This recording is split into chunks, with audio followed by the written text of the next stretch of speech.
તું જ્યાં રહે છે ત્યાં 9 પ્રકારના અધર્મ રહે છે. આ પ્રકરણ એટલું સરસ છે ને, હું આમ તો 7 દિવસ સુધી પહેલા સ્કંદમાંથી જ બહાર નીકળી ન શકાય એવું છે. 9 પ્રકારના અધર્મ ત્યાં રહે છે હે કલિયુગ, તું જ્યાં શાસન કરે છે. એ 9 પ્રકારના અધર્મ કયા? લોભો નૃતમ ચૌર્ય મનાર્ય મંહો જ્યેષ્ઠા ચ માયા કલહશ્ચ દંભ લખ્યું છે ભાગવતમાં.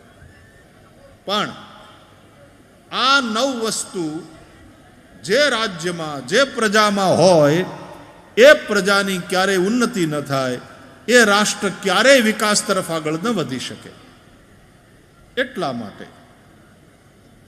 વિકાસની ભલે વાતો આપણે કરીએ અને કરવાનો છે વિકાસ, સબકા સાથ સબકા વિકાસ, પણ આ 9 વસ્તુ જો હશે તો એમાં અડચણ ઊભી થશે. લોભો નૃતમ ચૌર્ય મનાર્ય મંહો જ્યેષ્ઠા ચ માયા કલહશ્ચ દંભ